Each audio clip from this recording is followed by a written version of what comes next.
Testing if everything's good to go.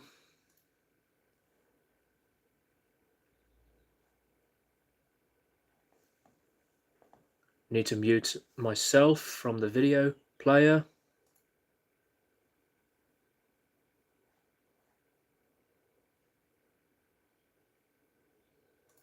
Right, there we go. What's up, guys? The Strong Boys 19 here. Hope you guys are doing very well amongst yourselves. And welcome back to another live stream. As you can see from the title of this stream, it is once again another update / Hangout live stream. For the update part, I haven't bought a lot, which is surprising because there's been a lot of things going on around myself in the productivity that I've been working on for, quite a while now. So that has been going on a lot longer than just a few weeks. But I did decide to purchase a few more CDs, and they are added to the collection. So let's get this update part out of the way first. The first one I have already mentioned on my previous video about Slipknot. This is the Japanese CD pressing of the classic self-titled debut album.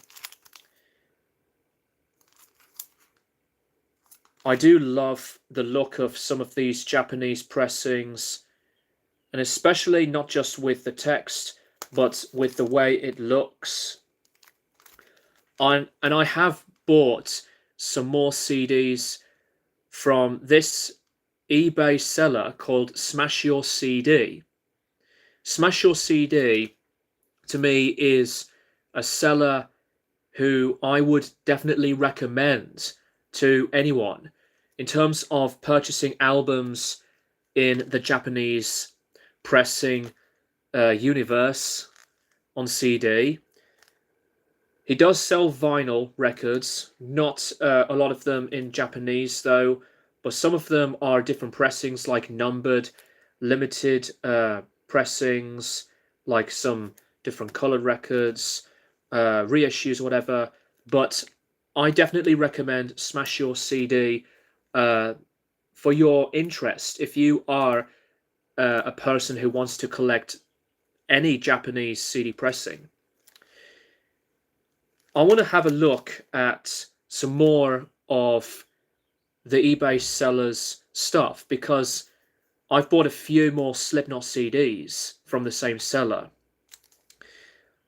And I think Japanese pressings are really, really cool.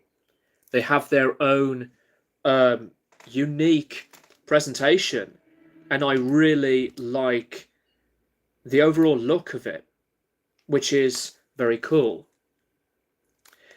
So that is my 6th CD of Slipknot's self-titled album to the collection. The last few, I say last few because they are like the last few CDs, so it's a very small update. I've bought some more albums when I was listening to a lot of Devin Townsend once again, and I have decided to buy 3 different CDs from another eBay seller. The first one is Physicist. Physicist is well known for some Devi fans as maybe really underrated according to them. I see this as very underrated, and despite Devin's mixed, I would say, experience from the time this was in development, I think in the end it was, as a Devin fan, a really good listening experience. I've been listening to a lot of Devin Townsend's podcasts, the excellent podcasts when he gets really personal, goes highly in depth with every period of his albums throughout his career. Physicist, along with Infinity and Accelerated Evolution, are some of the most difficult albums in terms of the personal struggles and the background side of things from his personal self. But when I listened to Physicist, I think it is a really good album. I was a bit put off by the production, the mixing. The mixer who did this album is the same when he mixed Fear Factory's underrated album Digimortal. This is an original CD pressing, Canadian pressing, and this also has the early version of Kingdom. And Kingdom was obviously re-recorded for a much later album of Devin's called Epic Cloud. I really enjoy this album. This is an album that was interestingly made with the same lineup as Strapping Young Lad. So you can see Byron, Devin, you'd see Gene and Jed. But when it comes to Devin Townsend's podcasts, they do make a really, really fascinating direction when it comes to the experiences of what Devin went through. So I definitely recommend to you guys to check out Devin Townsend's podcasts. I really enjoy a lot of it so far. And I think Physicist is one that is an album that I do recommend to check out. It's nowhere near one of the strongest albums he's ever done, but this is really good. And the last two CDs, I have finally completed my Strapping Young Lad discography. I have revisited last night The New Black, Strapping Young Lad's final studio album. And I really think this is an underrated one too. Heavy as a Really Heavy Thing. This is the original CD pressing of this album. Strapping Young Lad named there. There you can see me and the CD. And I believe that picture is Devin. Despite the jewel case being a bit damaged, it played perfectly, and here is the disc. This is personally my least favourite Strapping album, but I did want to give this album another chance, and it's a bit of a grower. Just because it's my least favourite does not mean that I obviously don't like it. Heavy as a Really Heavy Thing is a big, interesting product of material. This was obviously around the time before Devin had become really consistent later on with a lot of productivity to develop himself as a musician. It's rough around the edges, excuse me, in terms of the production. But having said that, there's some great stuff on this album. You know, SYL, In the Rainy Season, Drizzle Hell, I Love, Goat, the Judas Priest cover of Exciter. Excuse me, I've just had my tea. Is fantastic. Devin's vocals were awesome. And the, I guess the hidden track, if you listen to the original version of this, Satan's Ice Cream Truck, that's completely random to finalize everything. But this is a really solid album. I do like it. And I do have the self-titled album, the third studio album in Strapping's discography. Again, this is an original CD pressing um, through one of my other all-time favorite record labels, Century Media.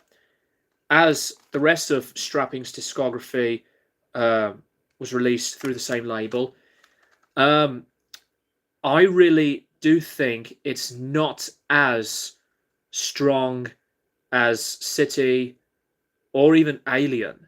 Alien being my second favorite Strapping album. However, this album is at some points really heavy, that it's almost as pretty close to the heaviness from City.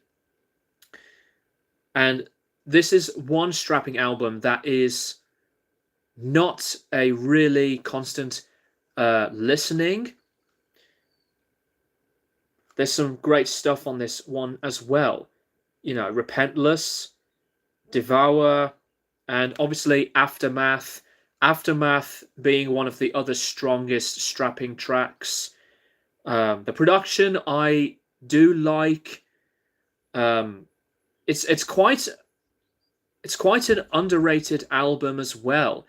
Some Strapping fans would love this as one of their favorites. But in my personal opinion, I am a fan of The New Black. Maybe a bit better than this. But despite that, Strapping have obviously never made a weak album. It's a mostly consistent discography, and to tell you the truth, Strapping Young Lad should have been one of these other bands that should have been getting a lot of the appreciation, especially for the industrial metal genre. We all know about Ministry, Godflesh. There's, Fear Factory being one of my favorite bands of all time. But Strapping Young Lad, to me, could have been a band that had loads of the potential to be hailed as one of the favorites for many people. For those who love the genre as well as with loving different kinds of metal music, Devin Townsend to me is a genius, and it's so understanding why Devin Townsend wanted to wrap everything up for Strapping Young Lad, for personal stuff, as well as for him mentally. I'm not even halfway through his podcasts. I've just finished listening to the podcasts when he was talking about both this album and Accelerated Evolution. But I really love what he did have to say with these albums. When I was listening to the Terrier podcast, it has been giving me a bigger appreciation for this, because obviously a lot of the lyrics through lots of his albums are around his own emotions, his own vision of what he was doing, what he was going through. And Terrier, to me, is one of these other progressive metal albums that I would confidently put this as one of my top 10. One of my top 10 progressive metal albums. It just doesn't need to be a concept album. It doesn't need to have a lot of complexity. Because I think Devin's craft is in some places full of wonderful imagination, through ambience to simplicity and his own unique melody.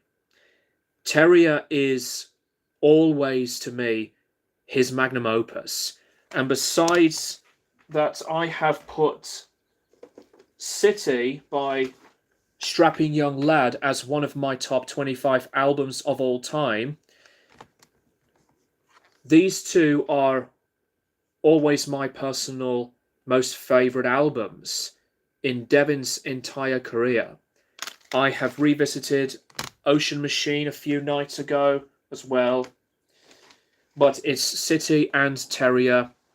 To me, those two are my most favourable albums in Devin's entire discography. So that is that. I've completed purchasing the Strapping Young Lad discography on CD. I've bought Physicist, and I have addressed that I have received and played my 25th anniversary vinyl of Infinity. I've seen some comments that have come by whilst I was waffling on. Excuse me, I'm going to read those right now.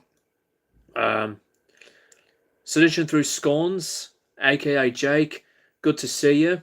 By the way, hope your birthday was really good. Strapping Young Lad has always been a very special yet natural sounding band that combines various genres so incredibly well.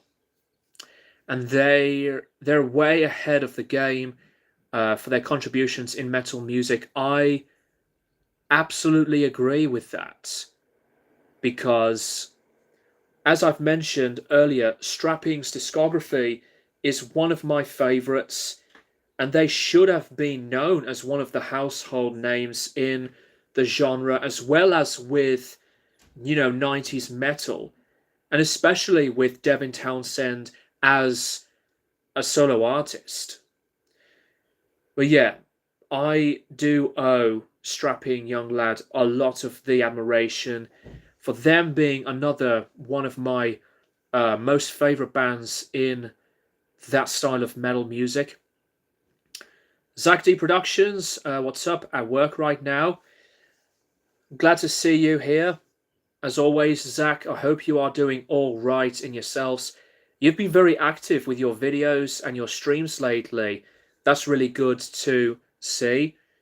But how's things with you in terms of your difficult mental health? I hope you're doing okay, buddy. Anton Payne, my favourite decade of music is the 90s. That's a really good pick. The 90s music scene, through a lot of genres, is one of my favourite decades as well.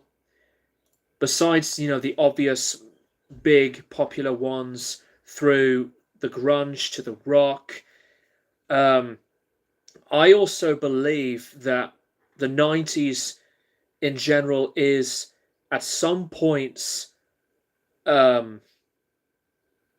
full of variety.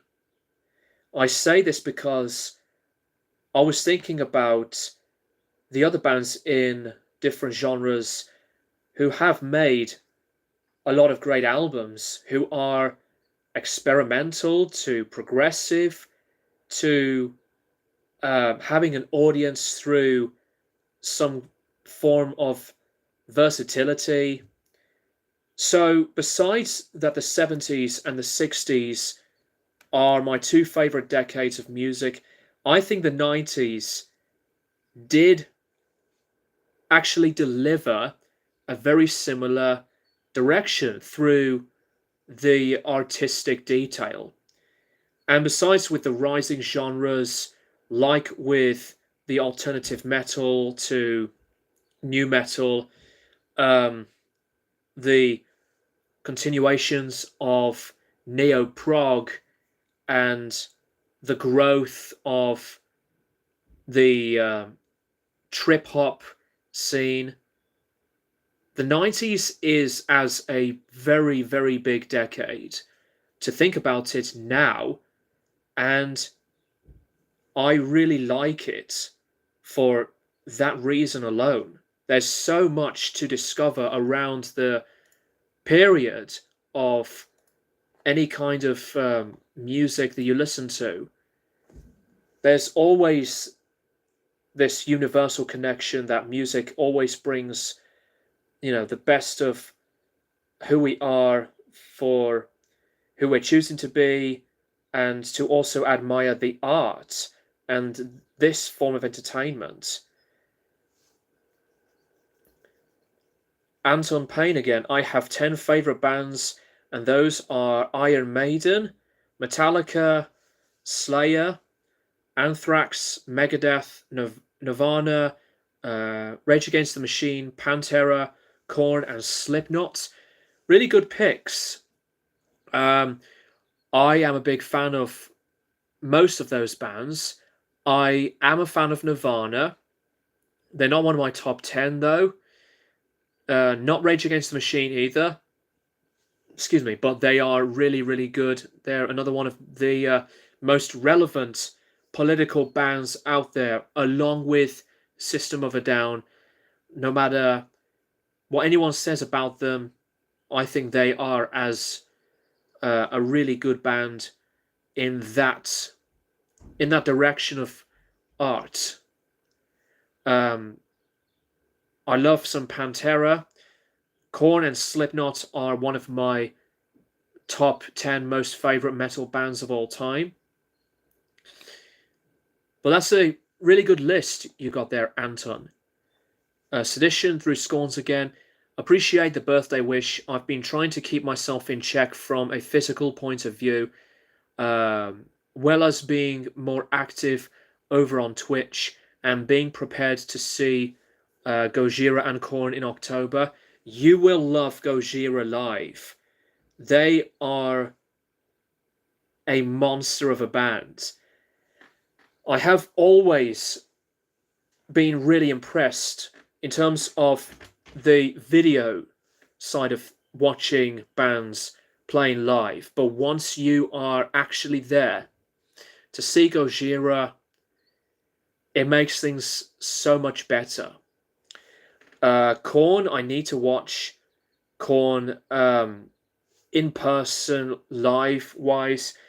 I need to have my proper chance to see Korn. I say proper because some of you guys may not know about this, but I have missed most of Korn's set when they did support Slipknot on their Prepare for Hell tour at the time in 2015. I was very pissed off because of the stupid, problematic, not working ticket machine that costed a lot of my chance to see Korn's support slot. But it is what it is for now. Mindful 28. Hey Greg, hope all is going well for you. Yes, it has. Thank you very much for asking, Mindful. Now that you've mentioned about me going well, and as well as with Jake mentioning about the active point of view. Oh, hang on. Something's really weird going on my phone. I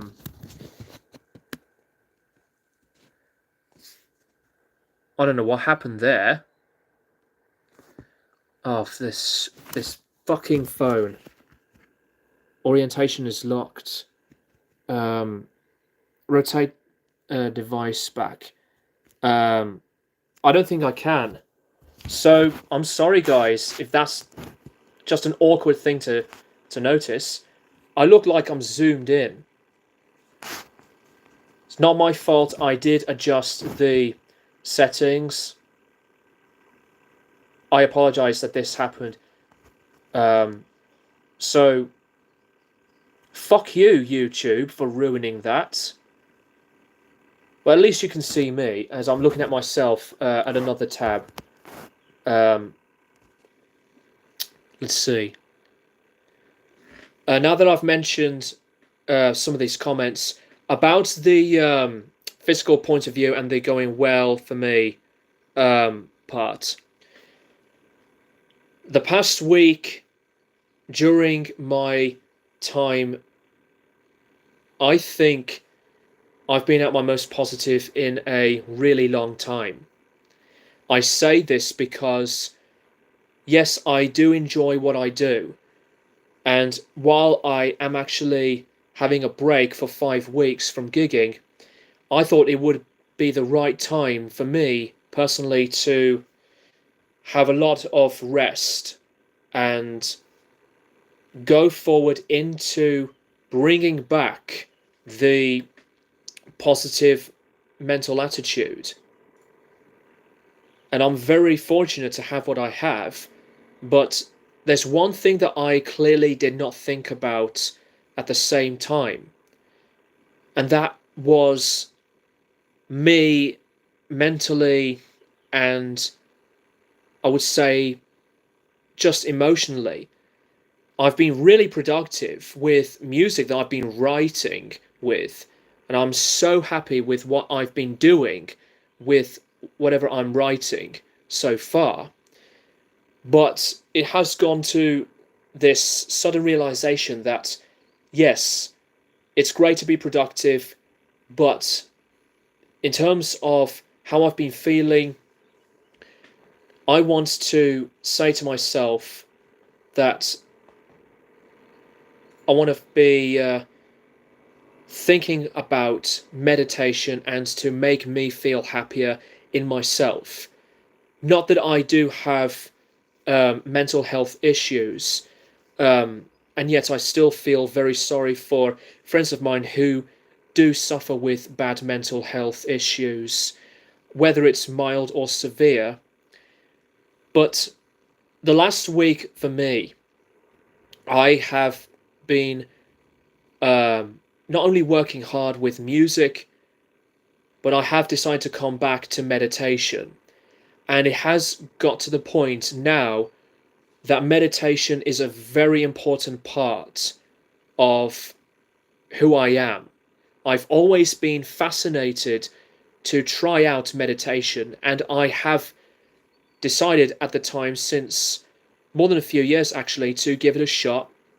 And it was something different and new, but the more I was thinking about doing it again, it clearly makes things completely better for me personally.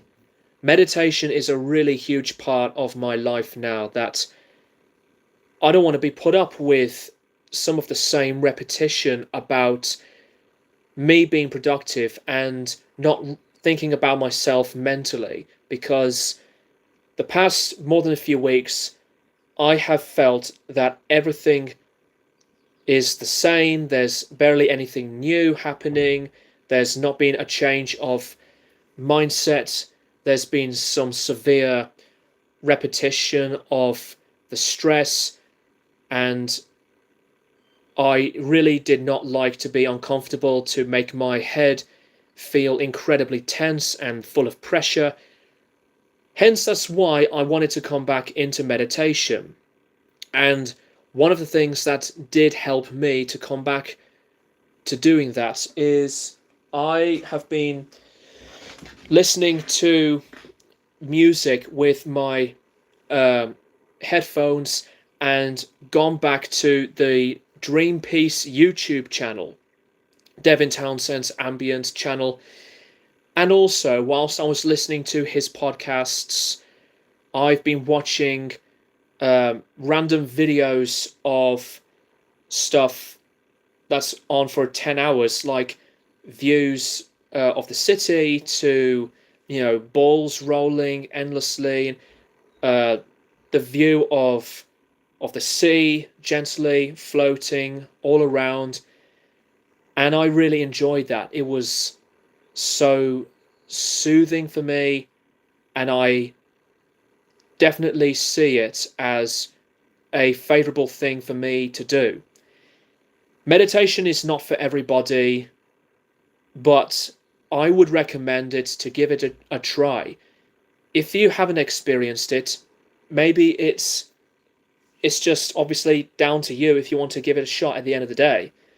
It's not for everybody. But in a nutshell, I have been really happy in myself. And I know I've mentioned about how I've been feeling quite a lot on this channel, but I guess it's sort of like an up-to-date, random diary that I decide to share, but instead of on on a notebook, it's on video, and that's what I like to do. I know I've been rambling a lot about this bit, and I've seen more comments that have been coming by, and I do apologise. But, to wrap that bit up, I am doing very well in myself. Anton Payne. Korn's self-titled debut is turning 30 years old on October 11th, and still to this date is a masterpiece that changed the face of metal music in the 90s forever. I think Korn's debut album is one of the births of the rise in a new genre, which is new metal. And another album that I would include in the change of the face of metal music in the 90s is Slipknot's self-titled album. This was mega big when it came out, and bands like Korn and Slipknot did deliver the continuing importance of why metal is a strong genre in the first place. Pantera is another example. Same with Machine Head, so we owe these types of bands a lot of the credit. But yeah, it is insane to think that Korn's debut will be 30 in October. Nathaniel Deaton, don't worry, Greg. We like you at all angles. No worries. That was really annoying when YouTube decides to be a pain in the ass. I say YouTube because I am using the YouTube app with my mobile to stream this, like I would do with the other streams. Sedition through Scorns again. I'm glad you've made the video about Eloy. After you discussed it, I watched their 25th anniversary special show in California, and I was just in awe. They brought the songs to a whole new level again. They really have. And with what I said about Eloy being the better fitting drummer than Jay, I stand by my opinion. I really appreciated Jay so much in Slipknot, but I did understand why people couldn't get into Slipknot through the sound of Jay's drumming. But now that Slipknot are going in full swing again, I'm really pleased for the band to be very, very strong once again. Mindful28, again, I saw the previous CDs you showed. Devin Townsend is a genius musician, and I'm glad to own City, Alien, Infinity, Addicted, Deconstruction, Ghost, and Empath on CD. Yeah, Devin's stuff is great stuff. I've listened to Key for the first time, and that one is quite underrated as well. That's an album from 2009, so pretty much around the same year when Addicted came out. But Key is a very interesting album. Deconstruction is a manic album, and according to Devin himself, that was a very big pain in the ass to create. But nevertheless, Deconstruction is an excellent album. I've listened to Ghost again. I love a lot of that album. Anton Payne, I like Limp Bizkit. Yes, I know their lyrics are dumb and silly, but it's done as a joke and not trying to be serious. And I think, honestly, Fred Durst has a funny voice that I can't help but to laugh. That's fair enough. I have mentioned about Limp Bizkit before on my video, who I consider to be the biggest guilty pleasure band, and Limp Bizkit is that band. I I suggest that you would recommend yourself to watch that video if you haven't, because I have addressed my own experience with that, around Limp Bizkit, through these different reactions to the overall experience about the band. Sedition through Scorns, I was in the same boat as you are when it came to meditation. I've taken yoga and Tai Chi when I was younger, and the powers, well as movements, doing it had such a wonderful presence and it felt decent. I actually used to do yoga back when I did finally find out that I had vocal dystonia on my guitar picking hand. I tried yoga and it was really nice, but that wasn't the big solution for me to fix the issue. The meditation part, the breathing techniques and all that, that I love the most. I never done Tai Chi, but I've been more interested to listen to the music with some ambience, to droning notes, to the overall comfort of it that resonated me, to grow my interest, more importantly, to get into it. Mindful 28, in 2 months, Slipknot's debut will turn 25. I know they're going on tour in celebration of that debut, and I'm very excited for that. Midnight Social, good to see you once again, mate. Have you heard the 2 songs Kerry King has released recently? I have not. And it was really unexpected when Slayer decided to come back. But no, I didn't really have an interest to talk into what I think of Kerry King's new stuff, because, it's good that he's doing it for whatever he wants to do, but seeing Kerry King in his own direction is a bit strange to me. It's not with the choice, it's just that it was unexpected to see Slayer coming back and then seeing Kerry do a different thing around the same time. Anton, every time I hear Fred Durst's voice, I can't help but to laugh my ass off and have fun with how entertaining the music is when it comes to the musicianship. Sorry about the buzz. That's Instagram messaging. Bear with me. Responding to messages.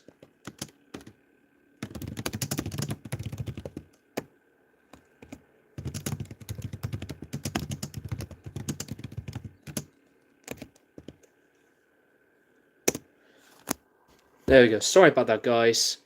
Where was I? Yeah. By the way, guys, I know I should have said this at the start.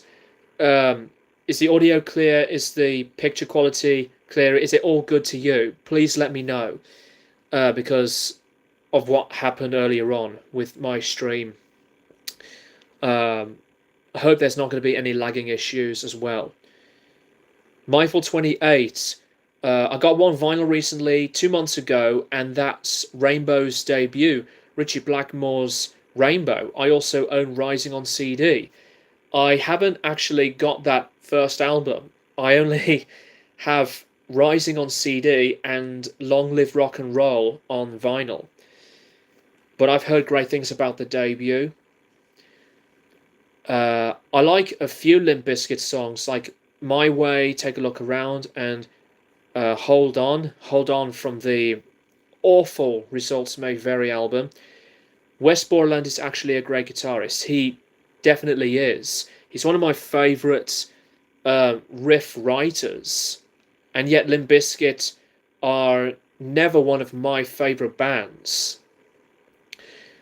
Meditation and music is what helps me the most during rough times. I see music as the most universal connection to humanity. It is completely a very special part of who we are as people. It's the best thing in the world, as I have said this so many times, but one of the best things about music is the overall emotional attachment that it has to fit in your own mood, and it's there to deliver whatever you want to hear through sound and human expression. Anton, again, when I saw the music video of Rollin' and when I see them on the Twin Towers, in my mind I think of a parody called Crashing, and it's basically a 9/11 parody of them saying keep crashing, crashing. A parody of 9/11. That I don't think has aged well. I don't want to say any more around that. And yet I didn't know that at all.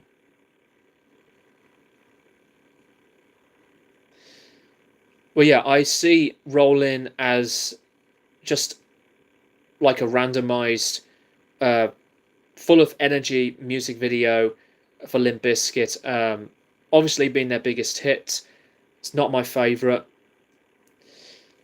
But yeah, I do remember the music video when I was getting into music. When I used to hate Limp Bizkit over time. But if, like I said, if you haven't seen my guilty pleasure video, do check it out. Have you, Mindful28, sorry, have you given the new Dark Throne album a listen? I think it's their best since All Star. Really? I know that Dark Throne have released a new album. I follow them on social media, but no, I have not listened to their new album. They are also a band who's one of my favourites with a really, really good discography. I haven't gone back to the band, excuse me, for a long time actually. The last Dark Throne album I have bought was, as you've said, Old Star. I need to come back to Dark Throne at some point. Well, really, some of the black metal music as well. I am, by the way, going to be coming back to do some album reviews, and I am thinking about reviewing Days of Future Past by The Moody Blues for Classic Albums Revisited, because that is another progressive rock masterpiece that I would definitely love to review. I have said to myself random times before that I should have reviewed the album, ages ago, but I think it would be a really, really good one to dive back into that classic album and share my admiration for it, because Days of Future Past is another one of my all-time favorite albums, and it's obviously known in the universe of prog as one of the other beginning albums to grow the style of progressive rock. What's your opinion on Kanye West? He is not a nice person, but he's known for being an iconic hip-hop producer in the 2000s. I do not care about Kanye West. No matter how successful his albums have been, and he definitely does need a lot of help. His mental health, his personality, his actions are completely too manic to deal with. I know that some of his earlier albums have been critically acclaimed, but he should have focused on himself.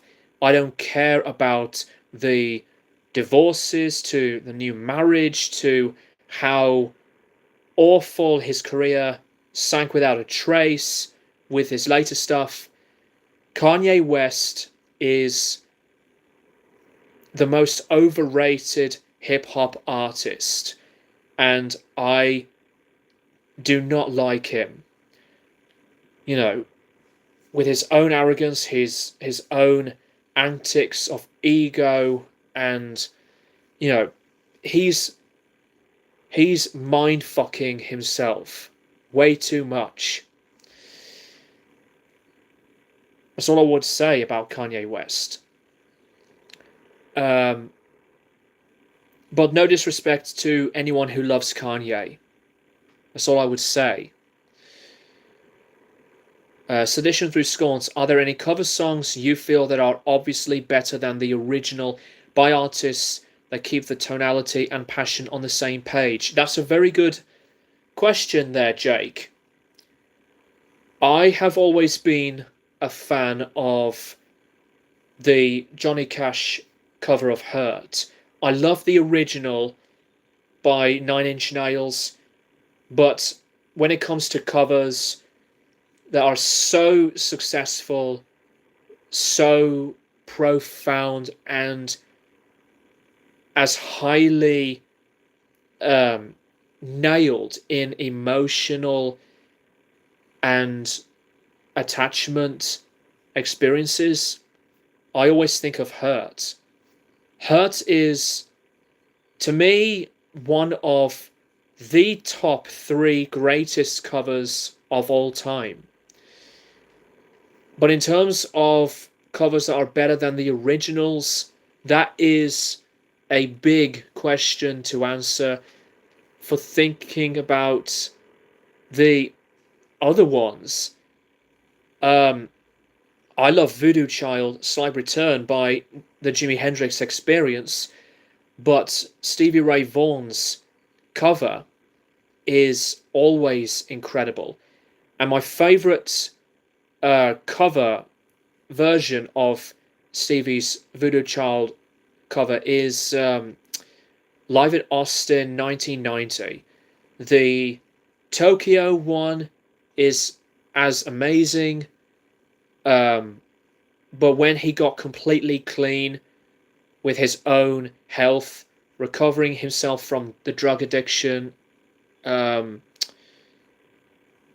think his playing towards the end of his career was at some of his top best. I'll have to think of other ones, maybe for a future video. That's a really good one to do a video on, now the more I think about it.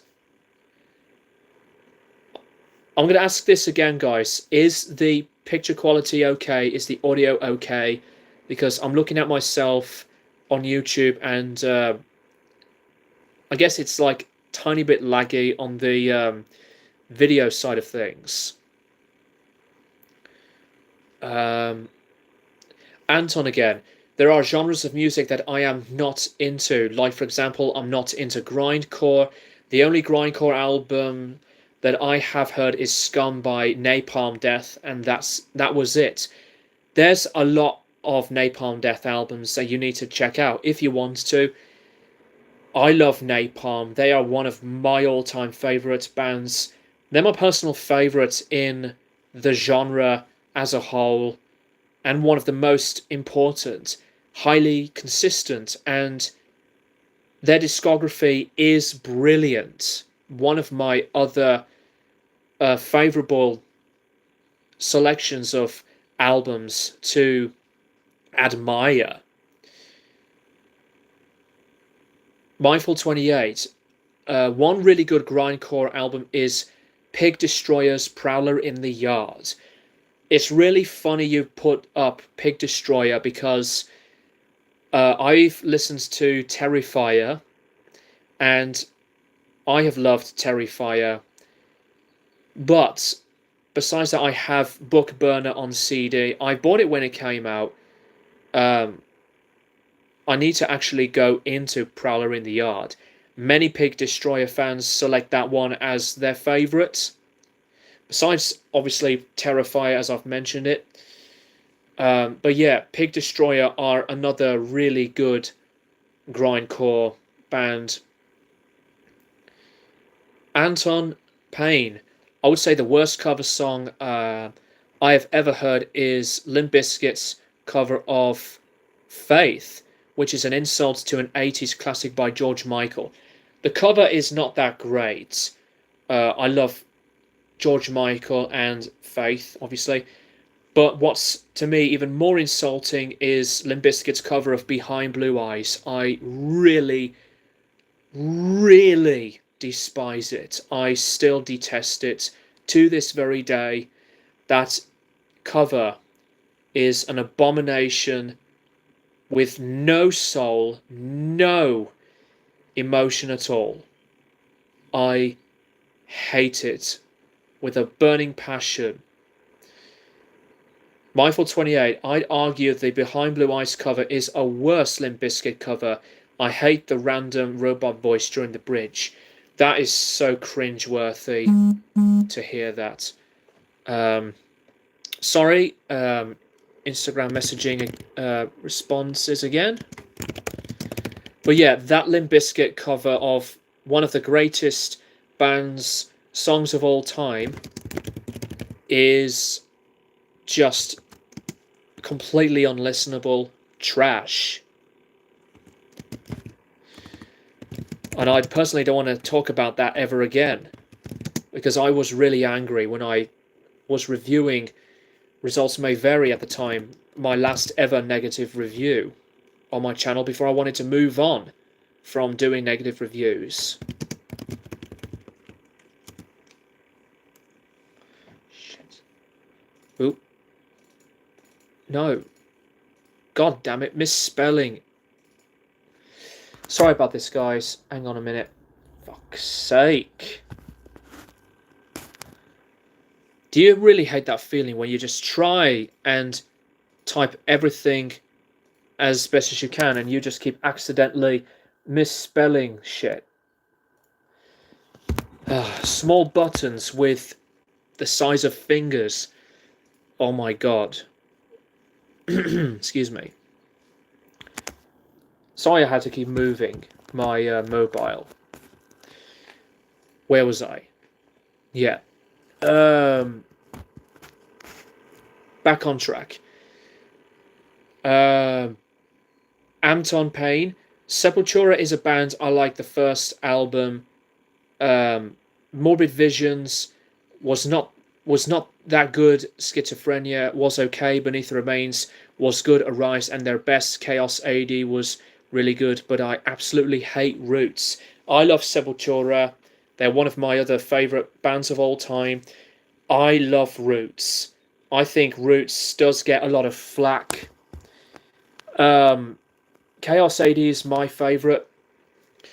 Can you believe this, guys, that Cavalera are now going to re-record the Schizophrenia album?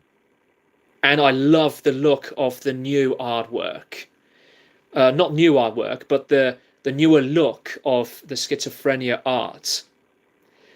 The Schizophrenia artwork is always one of the other favourite Sepultura album covers, but I love the look of the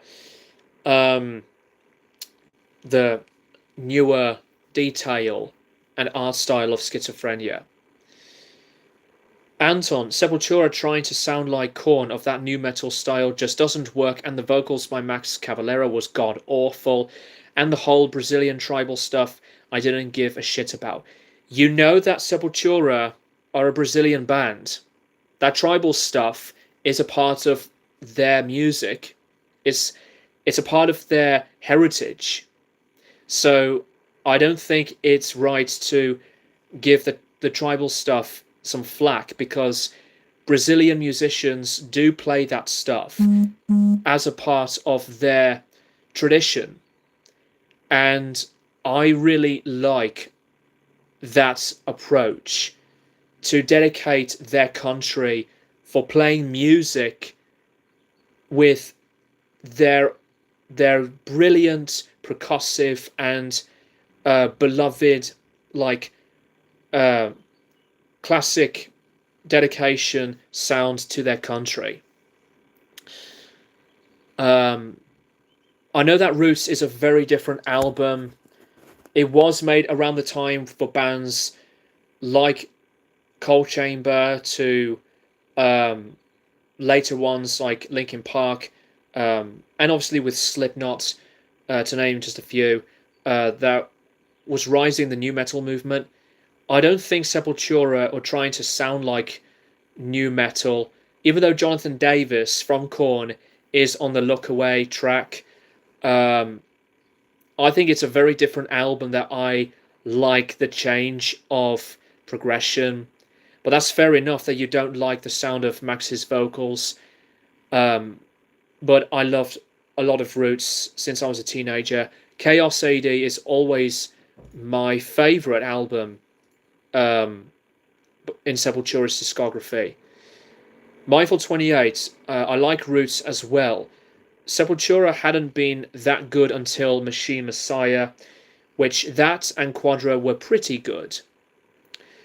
Um, I really am a fan of the Dante 21 album, the one from 2006. That's one of the favorite Sepultura albums in the later path of their discography. Um, Machine Messiah, as you mentioned, is very good. Quadra, I really liked. I was impressed with that album a lot when it came out. Sedition Through Scorn's Arise has been my favourite Sepultura album for years. A near perfect album. Beneath the Remains is a close second. Very, very good album. But Roots was their most bravest, natural, and experimented albums they've done before Max and Igor left. I respect that, and I do agree. Anton again. I know they are a Brazilian metal band, but the whole Brazilian tribal in Roots felt like they were trying too hard. Trying too hard? How? How is it? How is it hard? They did go back to Brazil and to be involved with the Brazilian tribe to stick to their, dare I say, like dead to say, roots of their own heritage. The album is way too long. That's fair enough. There is so much filler, and it did not need 16 songs. Well, that's your opinion on Roots, but I don't think they were trying too hard. I think you mean trying too hard as in they have been making the duration of Sepultura to be expansive, and the expansion of the change of sounds didn't resonate with you. Maybe that could be it. Mindful 28, what's your opinion on Outkast? They were an iconic hip-hop duo from the 90s and 2000s. I haven't listened to enough of Outkast to give an opinion on. I don't listen to a lot of the hip-hop from the 90s as much as, many people. But I do have a few Wu-Tang Clan solo albums. I have Nas's Illmatic on CD. Outkast, I always have heard that Stankonia is one of the masterpieces, or just, or as another essential album in the genre. I haven't listened to hip hop really for a long time now. I think the last time I've heard hip hop when I was revisiting Old Dirty Bastard, my favourite Wu member. You just can't go wrong with Wu-Tang Clan as a whole. Okay, we are 1 hour into the stream. I might as well do maybe another hour. That is if the battery is going well so far. Yeah, it is. Just looked at my phone's battery. So far, this is a really nice ongoing stream. Sorry about the change of phone angle. That never happened before until earlier in the stream. So that pissed me off quite a bit. But yeah, YouTube have done worse things. So that's their issues. That's their issue that they have to deal with. And also, it's about time that they have finished fixing their comment section problems. Should have done that, a long time ago. So, now that bit's out of the way, how do you feel amongst yourselves? What have you been listening to? And if you want to ask me anything, please feel free to do so. I guess it's just like a random music Q&A once again, just like with the questions from Mindful28. Anton, I thought Max Cavalera's vocals worked on Beneath the Remains, Arise and Chaos AD, but on Roots, it just sounds laughable. That's fair enough. I always loved Max Cavalera's voice. I never had an issue with it. Mindful28, my favourite Wu-Tang solo albums would be Only Built for Cuban Links, Tyson Liquid Swords, Return to the 36 Chambers, and Supreme. Oh, that's a weird word to pronounce. Supreme Clientele. Might have got that incorrectly. But yeah, I do have one solo album from GZA, I believe. GZA, Liquid Swords, which is an amazing hip-hop album. I have also been meaning to review Introducing by DJ Shadow, and I always adore that album. I would like to review that one for Classic Albums Revisited 2. I've been meaning to do it for some time, well, since the past couple of years, but, obviously I've not done that yet. Excuse me. Mindful28, have you heard the new Deicide album? It's gotten both positive and negative reviews, but personally I think it's alright. Not their best, but not their worst either. I haven't listened to any Deicide album. It's not that I don't like them. For some reason, I just never had this sort of interest to check out their music. It's nothing just about, Glenn Benton being, anti-religious and be full of Satanism and all this stuff, but Deicide are a band that I thought did sound good. Excuse me, but no comment on the new album. And to tell you the truth, I prefer other bands in the genre over Deicide. Like, I am obviously a fan of Cannibal Corpse. I'm a big fan of Suffocation and Nile. Venom Prison is also another one of the best modern metal bands, and to continue the relevance of the genre.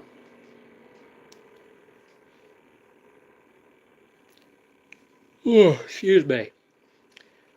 Anton Payne, and the fact that it is the final album to feature Max Cavalera is just a slap in the face, and the fact that this album is on the 1001 albums you must hear before you die book is just beyond me. Okay, you're going on quite a lot about the whole Roots thing. I know their opinions' sakes, but, if we love Roots, obviously we respect yours. We respect your opinion on it. And you mentioned Limp Bizkit earlier on. Um, but there's obviously no such thing as the perfect album or the perfect band on this planet. You know, nobody's perfect. And I defend Roots heavily.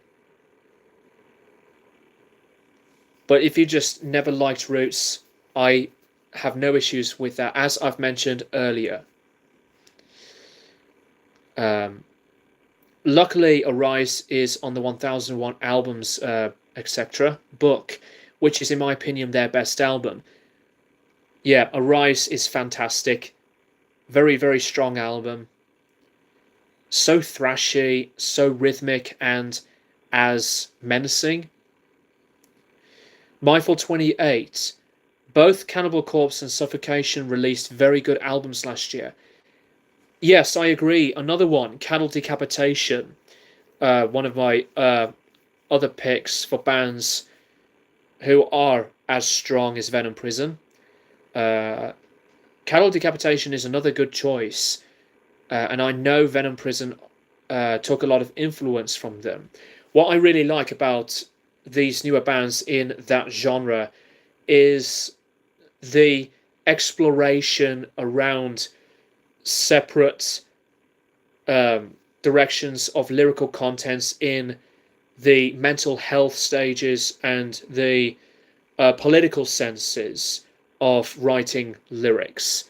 Venom Prison and Cattle Decapitation are excellent bands for doing that.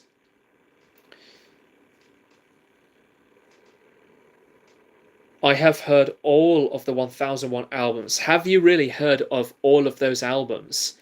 Power to you. I have heard over 1,000 plus albums, but not every single one from that book. I have the book, actually, from 1955 up to 2009. Let's go to rateyourmusic.com, my account. Let's refresh it. So far, I have listened to nearly 1,800 albums. And I have over 400 albums on my wish list. Wrong tab, sorry. Wrong tab. Tabs for different videos, guys. YouTube ones. Not what you're thinking. Mindful 28. I haven't heard all the albums from that 1001 albums from that book, but I have heard about half of them. Zach Hurley, how's it going? Good to see you once again. Welcome to the stream. And it's always fun to see the regular folks here. Sedition Through Scorns, Zach, and Mindful 28, Midnight Social. It's awesome to see Anton being very consistent with the comments. Hope you are well yourself, Zach.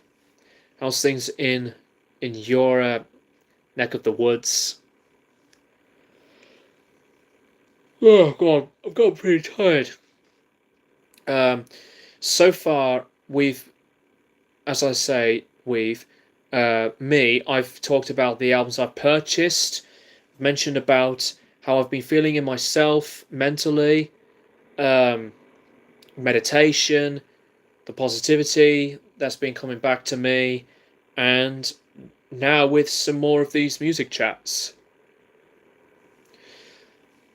Excuse me. I said that a lot in this stream. But manners do matter. Mindful 28, have you heard High on Fire's newest album? It's one of my favourite albums to come out this month. I have been meaning to discover High on Fire's new album. I haven't got all of their stuff yet, but High on Fire are another incredible, awesome stoner metal style band. And Matt Pike is one of my favourite guitarists. I love Sleep. but High on Fire are just as brilliant. Sorry about the phone sounds again, guys. Distractions consistently. Zach, again, cool to see you streaming again, man. Hope you're doing good, and say to everybody else here, thank you very much. I appreciate that, Zach, to be here for one another, as that should always be the constant thing. Because there's too much bad shit going on in the world. There's a moment that it's never too late to just be there for one another, besides looking after yourselves, and to have a much better frame of mind in the way we improve ourselves through our mood and strategies of what we do that makes us happy. Anton, when I was finished the 80s, which I thought was an amazing decade for albums, but when I got to the 90s, my life was changed forever. The 80s is a very, very good decade. Anton again, when I looked up the book, I found the Chocolate Starfish and Hot Dog Flavored Water album, which I find pretty amusing to be on the book. And that album is not the best Limp Bizkit album, but many fans say it is because of the hits. But I think Significant Other is the stronger album. Chocolate Starfish does have its own recognition to be as iconic, but it's obviously the most popular Limp Bizkit album. Significant Other, to me, is the best one for most of the consistency. Limp Bizkit's discography overall is not one of my favourites. There are some bad stuff on each album. Well, results may vary. It has a lot of bad stuff. Still Sucks, I got to enjoy a lot better after my original hated review on it. I agree, Significant Other is their best album, despite that it has Aaron Lewis from Staind on No Sex. I think that's the song that has him in it. And I thought some of Fred's lyrics around that album were so much better than the Chocolate Starfish album. But I will have to say, as Limp Bizkit's been very, very popular, I think the albums after Chocolate Starfish have not been aging very well. But Still Sucks is, to me, the most accessible, most self-aware album they've done since Chocolate Starfish. The singer of Korn, Jonathan Davis, is my idol. Yeah, I love Jonathan Davis. I didn't check out his solo album, though. Black Labyrinth. I didn't have the interest to check it out. Not because it's not Korn, but, more power to him. And I wished him the best when he did decide to go solo. Excuse me.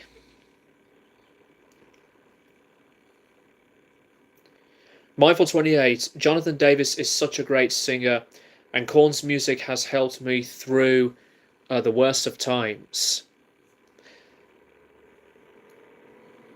I really appreciate when bands have been making music that eventually did gravitate to an audience that attracts anybody.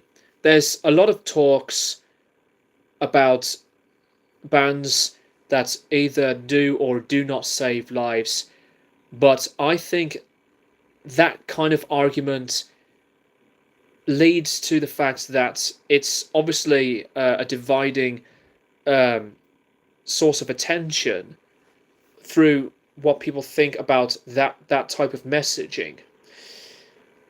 But if people say that bands do save lives, um, that is obviously a sign that they have done something for the better to help others emotionally, and there's no rhyme or reason to think that that is actually a powerful message for the bands. Personally,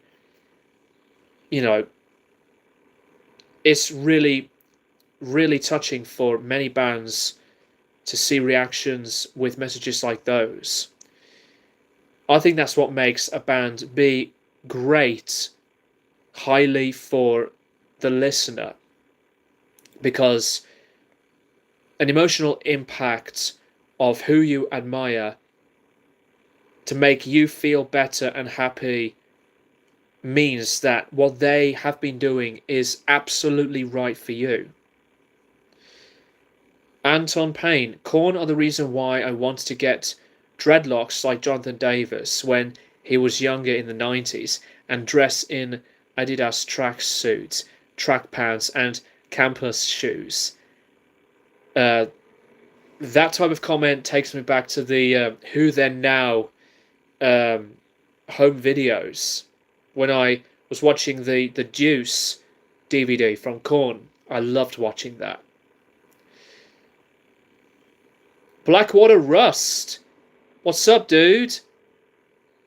Haven't seen you here for a long, long while. I hope you are doing awesome. It's cool to see you being active with the Metal Meltdowns videos. Sedition through Scorns again. Who do you think are phenomenal duos in music? For me, Serge and Darren from System of a Down have such a unique chemistry while producing music, and their signature melodies and performance together is remarkable. I agree that Darren and Serge are one of the best ones, because they are the heart of System of a Down, alongside with Shavo and John. I loved hearing both Darren and Serge together. It's an excellent creative teamwork direction. Phenomenal duos. I love Tenacious D. Also Lennon and McCartney, Simon and Garfunkel, Liam and Noel Gallagher, Ray and Dave Davis from the Kinks.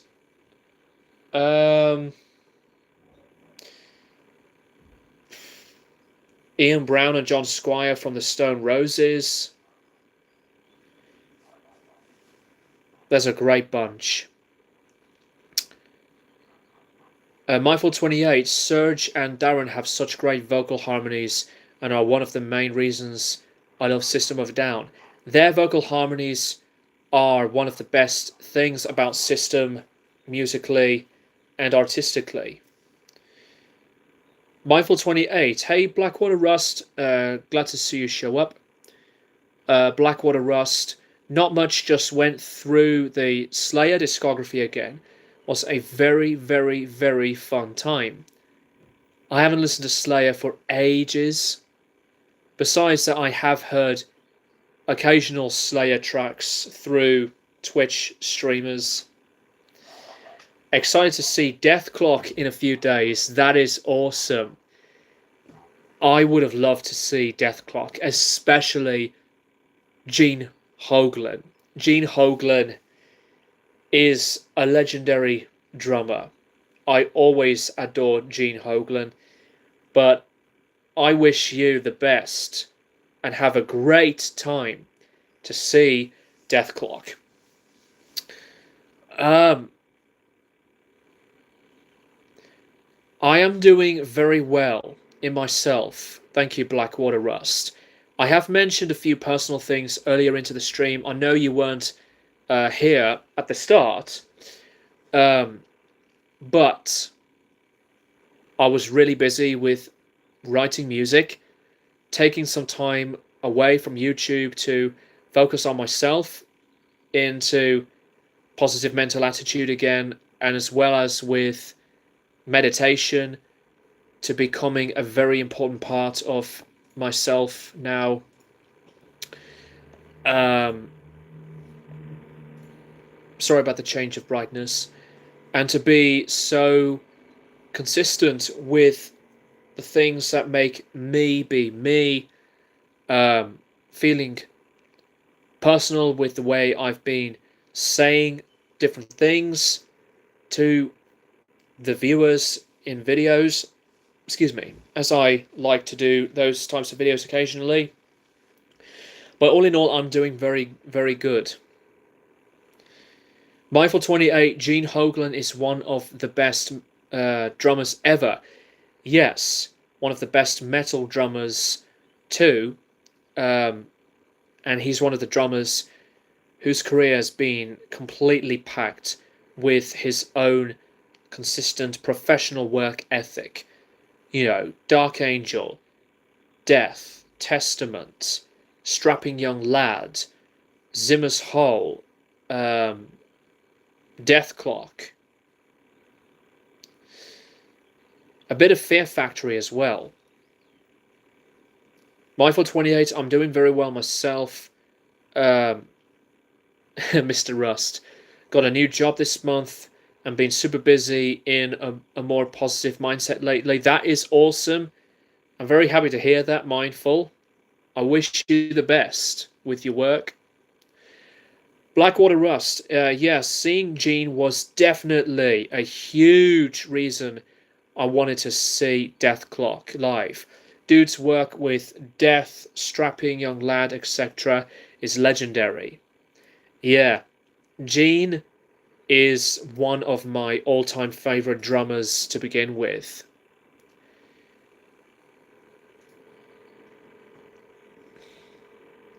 Well, I'm really happy that Mindful28 is helping himself better in a positive matter, and I am glad to see Blackwater Rust once again. I'm going to have a look at the video statistics from my latest video about Slipknot's new era. Wow, cannot believe the attention once again. Just like with the bands I can't get into video. I wanted to do the video around my thoughts on the new era for Slipknot with the involvement of Eloy Casagrande, and it's really cool to see anyone's opinions on this same subject on my video. So once again, I do thank you guys a lot for the attention to the videos.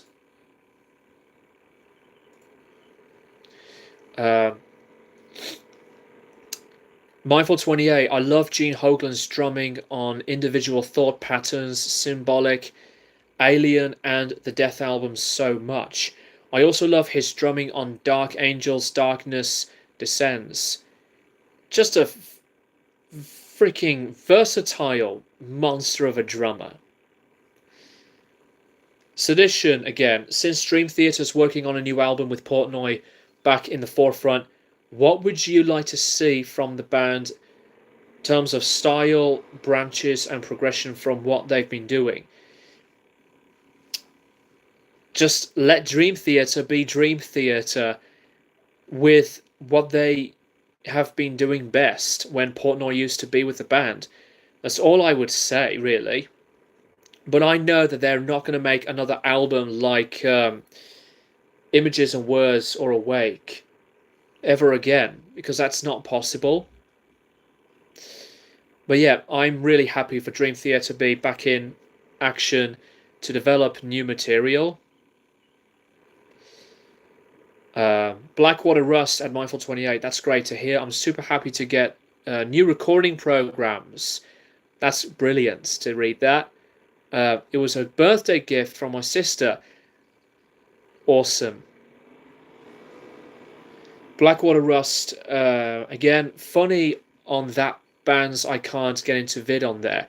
And my comment already aged like milk. I put Possessed on there, and somehow today I just listened to Seven Churches again, and it finally clicked. Yeah, that's a random thing that happens with stuff that I couldn't get into, and then I just thought, I want to give it as many chances as I can give it to make me understand and you know, be appreciating what a band or solo artist has been doing. Sorry that my hair looks like greasy garbage. Just been trying to brush it prior to recording. Well, not recording, streaming. Blackwater Rust, again, would love to see Dream Theater try something new. And I bet it would not be The Astonishing Part 2. I hope that will not happen in that way. Obviously it won't, but, you know, I think Dream Theater would probably be making another album in maybe a similar vein to the 2000s type Dream Theater. I don't know. I could be wrong, but, you know, we'll see what happens. Mindful28 at Blackwater Rust. Thank you, and that's awesome to hear. Your sister is cool for that. Yeah, she is. What a sister you have, Blackwater Rust. But I am happy to see you here once again, Blackwater Rust. And obviously with any of the folks who does love to enjoy their time hanging out with me and the others here on YouTube. Mindful28 Possessed Seven Churches is a great debut. It was the biggest influence on the death metal genre. Blackwater Rust, you expect something like Octavarium. Octavarium is very good.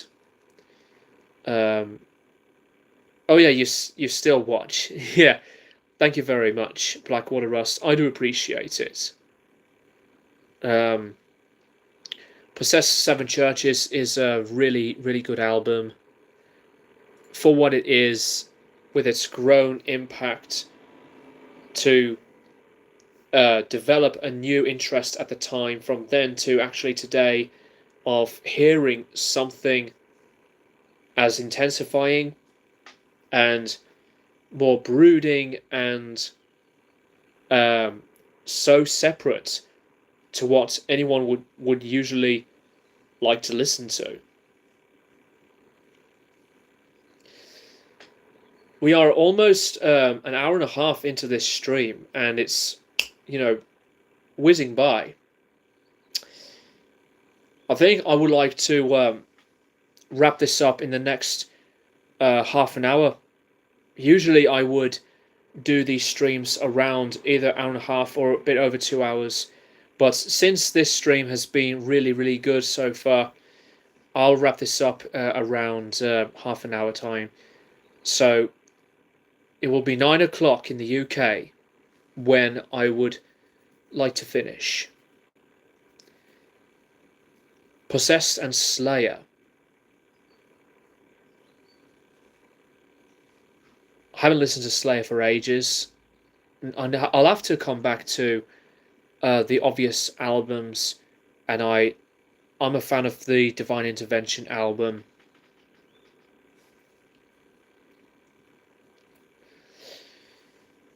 Ay, ay, ay.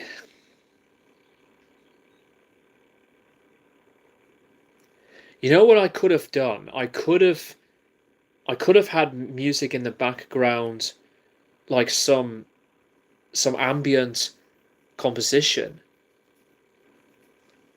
just to not make this, you know, completely silent.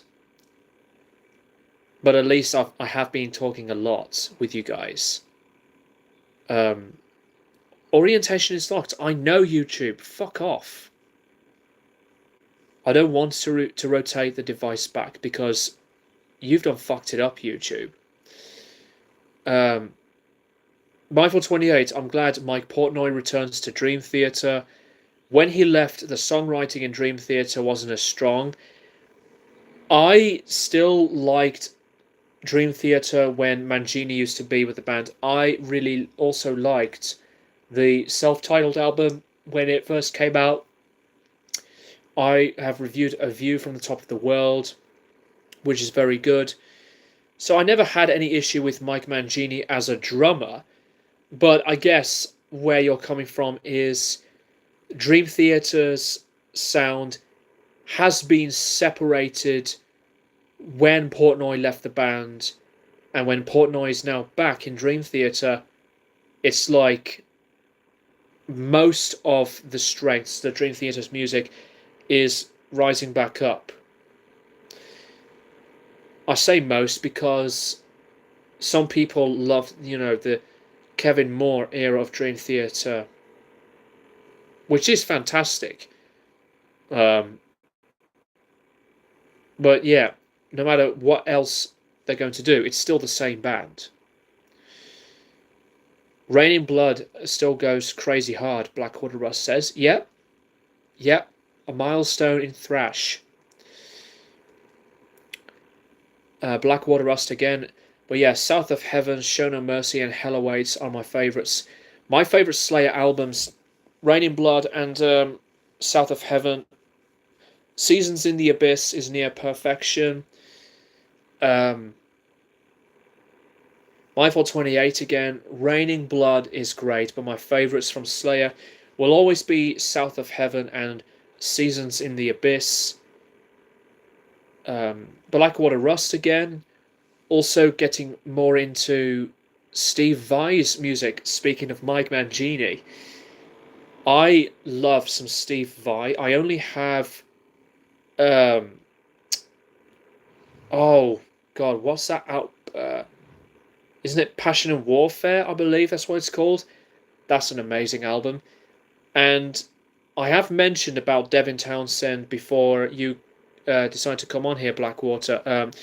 I've mentioned Devin Townsend quite a lot, and I will have to discover the Sex and Religion album, because obviously Devin did work with his discovering experiences of what it's like to be with Steve Vai, as well as to be, involved in the music industry through his own, I would say, his own surroundings and his beginnings to go into being involved as a musician, along with the others in the highly difficult corporate and progressive nature of the industry. Passion and Warfare I have a listen to. Yeah, Passion and Warfare, that's the album I got right. Mindful28, Steve Vai is a great guitarist. I know Devin Townsend played on Sex and Religion before, strapping young lad, and then as a solo musician. Yeah, I need to collect that. Despite that, it wasn't as well received, but Townsend's vocals were praised. Blackwater Rust, For the Love of God, just completely blew my mind. Yeah, For the Love of God is incredible. It's an incredible track. I'll have to collect some more Steve Vai, but I'm one of these people who doesn't really have, I guess, this active, I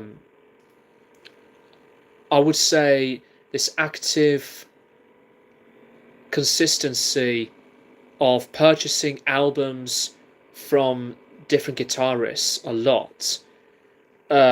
I know I have Jimi Hendrix to Stevie Ray Vaughan, Um, Alan Holdsworth. Need to collect some Jeff Beck. I have a few Gary Moore as well. But Steve Vai has always been a musician that I have a lot of respect for, and being one of my other favorite guitarists. But I'll have to get into that in his discography. Oh, and John McLaughlin as well. I love John McLaughlin as well.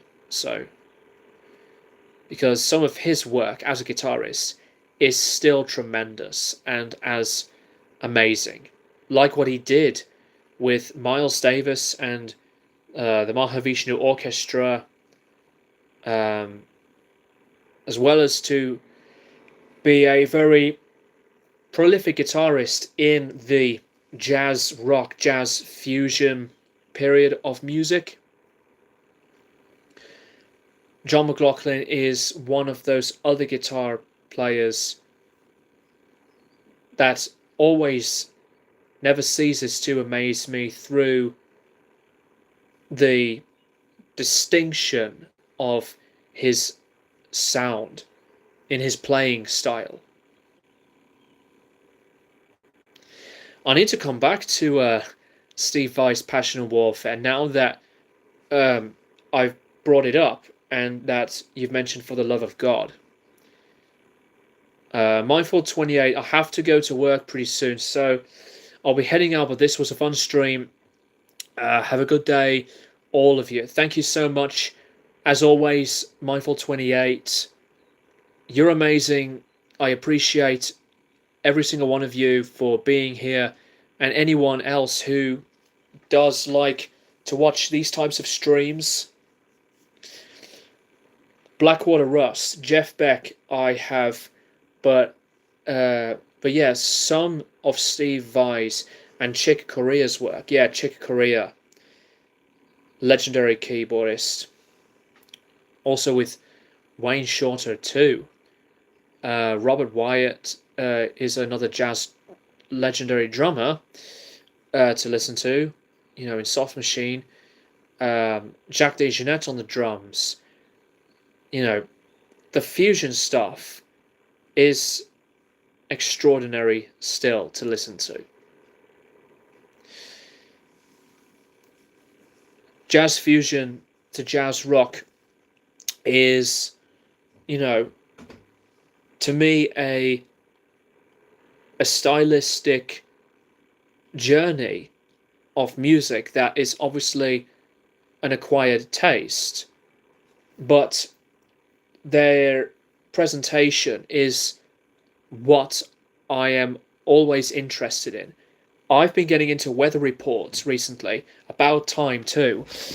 Weather Report are heavily celebrated as one of those jazz fusion bands through a very, very strong amount of workaholic musicianships and the adventurousness they've delivered. I have only 2 albums from the band so far, but I need to collect more of their stuff. Blackwater Russ, again, Return to Forever, yeah. I need to collect Chick Corea's Return to Forever. The first album, I love the album cover. It's just so simple, but it looks beautiful to look at. Even when you don't, you know, listen to the music. I love when albums decide to capture some frame of mind by whatever is right in front of you, and the sound of the music completely defines what the artwork is, and besides that, music defines an interest to get into music through your own I think the word would be through your own intention. Sorry about that, guys. With the buzzing and notifications, I'm just going to keep rolling. Yeah, Return to Forever are definitely a band I'll have to get into. The Mahavishnu Orchestra, I have most of their stuff. I love the Inner Mounting Flame album and the Birds of Fire album. Visions of the Emerald Beyond is another excellent album. Blackwater Rust, that Romantic Warrior album cover is also beautiful. I am going to collect that one. I'm going to collect that one. Their album covers are also gorgeous. Some of them are just exquisite, full of the detail, as well as with the other jazz fusion albums with artworks that features the exact same stuff in that amount of description through different words. The Weather Report albums I have so far on CD, Heavy Weather and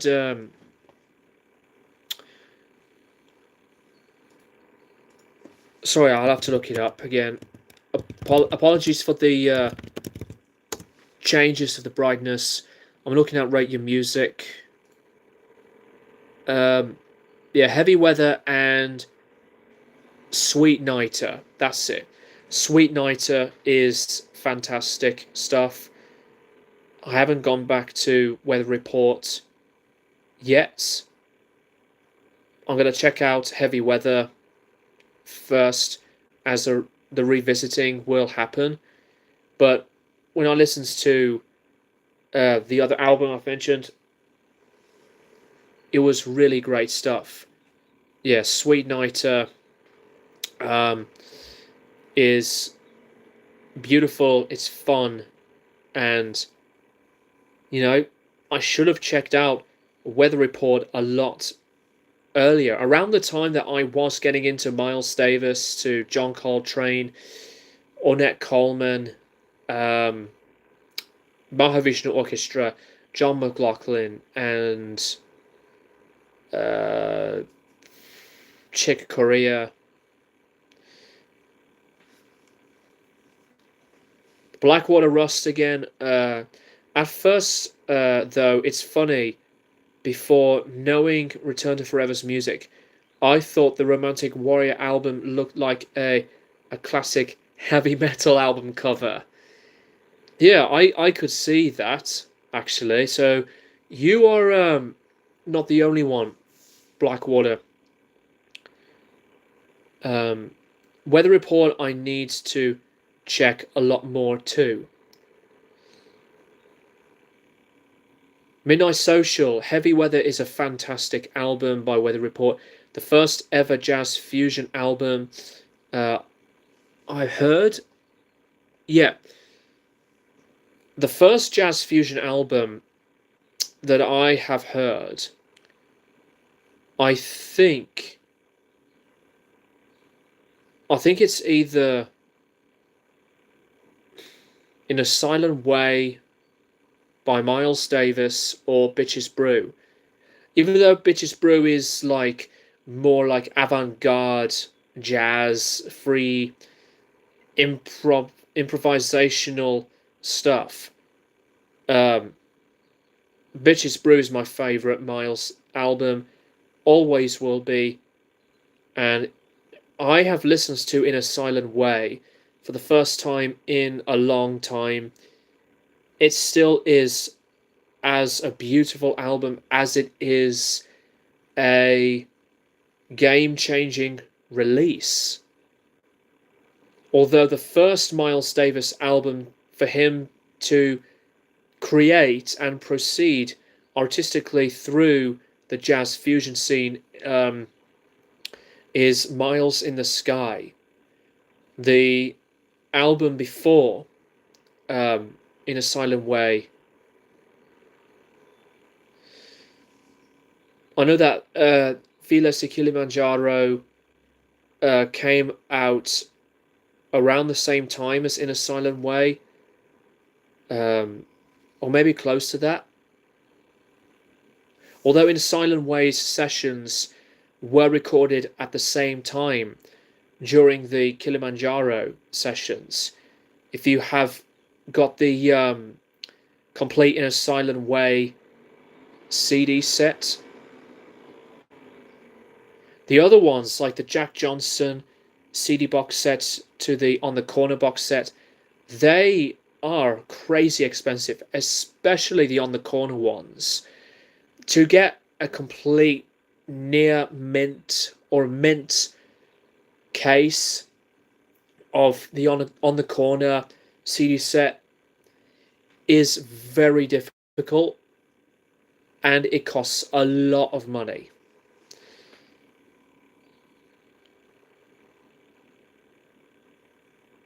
Blackwater Rust again, first jazz fusion album for me, excuse me, was Herbie Hancock Headhunters. I love Headhunters. Herbie Hancock is one of my all-time favorites.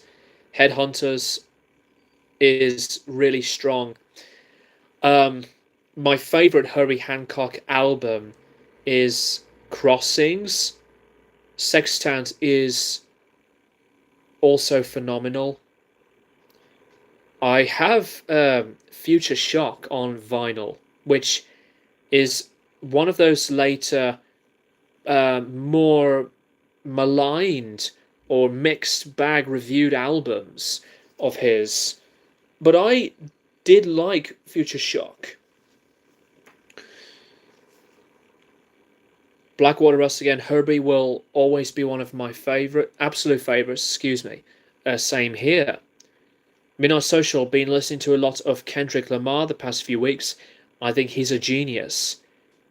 And yes, I agree with that positively, because To Pimp a Butterfly is, you know, a masterpiece. Anyone would agree with me on that. It's just a classic pretty much ever since it came out. That was the chair, not the gassy noise. The chair decides to trump. That's a slang word for you. Alexandre Ferrandez, hey. Hope you're doing good. I'm just about to address to this point that I have about 10 minutes left into the stream, but it doesn't matter with anyone when it comes to turning up to a stream early, later, or towards the end, because, you know, I'm always keeping going to share what I want to say and display, and I don't push people to come to the stream or any stream that I do, because what matters is the enjoyment of what you like to do.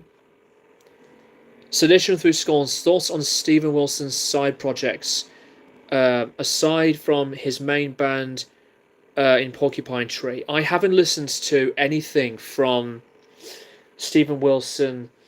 I only heard a few of his solo albums. I have the Harmony Codex on CD, which is very good. I do need to collect The Raven That Refused to Sing and Hand Cannot Erase. I haven't got all of Porcupine Tree's stuff yet. I have In Absentia and Fear of a Blank Planet. Midnight Social, do you have all the Beatles albums on vinyl? Almost. I haven't got the Yellow Submarine soundtrack. The two separate fucking words. Two separate versions of Yellow Submarine. Haven't got those two on vinyl yet.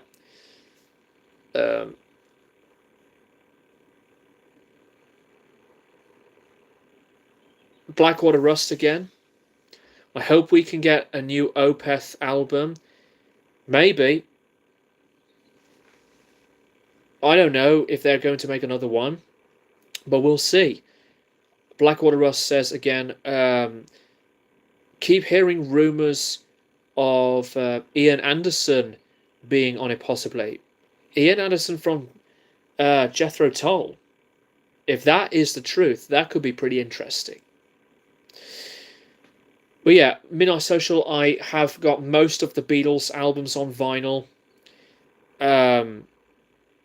But I don't have the Yellow Submarine soundtrack and the other one with Yellow Submarine just on the cover with the blue background. I still need to watch the very, very, very lengthy completed Blu-ray set of the Get Back footage. Blackwater Rust, I need to get Pet Sounds on vinyl. Pet Sounds is gorgeous to listen to on vinyl. It's one of those albums when you hear everything as delicately and it's crisp, especially through Brian Wilson's take through the wall of sound that has been absolutely massive. I love Pet Sounds. You know, I could go on about that album. Midnight Social. Just get Yellow Submarine albums and skip the soundtrack. There's no new songs. There's no new songs of it. No, but I actually didn't mind the score, the George Martin side from the original Yellow Submarine soundtrack. I know many Beatles fans would just skip that part, but excuse me. I really enjoy that type of stuff.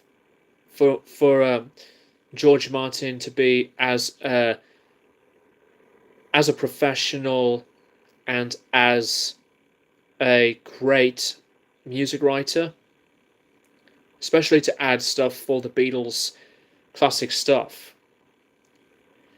Midnight Social, Magical Mystery Tour has recently overtaken the White Album as my favourite album by them. Really good pick.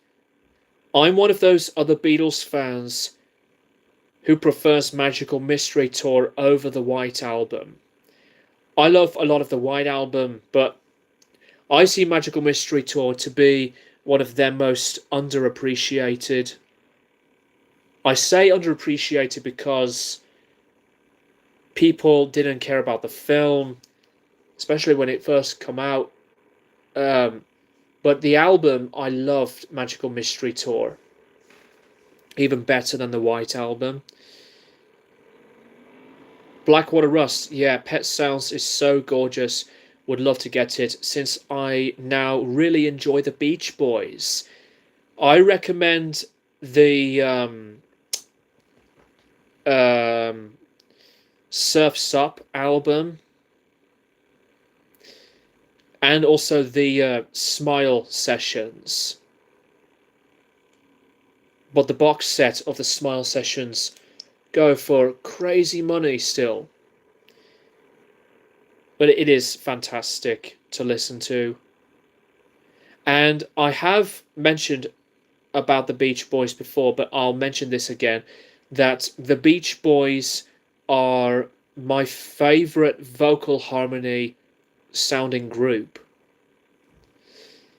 I loved the Beatles too, Simon and Garfunkel, but the Beach Boys, always angelic to this beauty of hearing everything. This beauty of hearing everything through their harmonies, to listen to some of the best things in pop music. And to me, the Beach Boys' vocal harmony is one of the best things about it.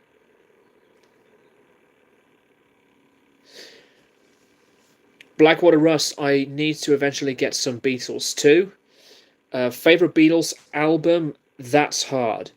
It's between Revolver and Abbey Road for me. Um,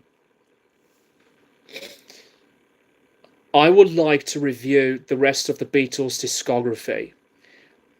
I know I've mentioned this previously, but I tried to review the first three Beatles albums 4 years ago. No, 3 years ago, excuse me. But I was not in a really good place at the time. I know some of you guys haven't known about it, um, but I did make a video with my thoughts around 2021. So I want to re-review the first three Beatles albums and get into the rest of their discography. Now that I'm like really much better in myself. Severe corrosion. Do you live sober, strong boys? I always stream live and live sober. Well, not sober all the time, but that's just a random thing to ask, as obviously I have never seen you before. Um, I do like to drink occasionally, but I do sometimes get very cautious with my health. But most of the time, yeah, I do live sober for the better in myself. Sedition Through Scorns, I Get Around has always been my personal favourite track, The Beach Boys, by the Beach Boys, excuse me, because of their vocal harmonies, melodic arrangements, and I can argue them and Beatles changed rock and roll forever. Yeah, they have been one of the forever changing bands, and with the I guess the ongoing battle at the time when the Beatles released Rubber Soul. Brian Wilson from the Beach Boys loved that album, and he was inspired by it to create Pet Sounds. And then Paul McCartney loved Pet Sounds from the Beach Boys, and he wanted to make Sgt. Pepper, But I would see the Beatles as obviously more of the changing music forever band, but with the Beach Boys, I still highly regard them as the other important band, especially through the time in the psychedelia, the Baroque pop elements, and the whole generation at the time through the Summer of Love and the progression into the culture.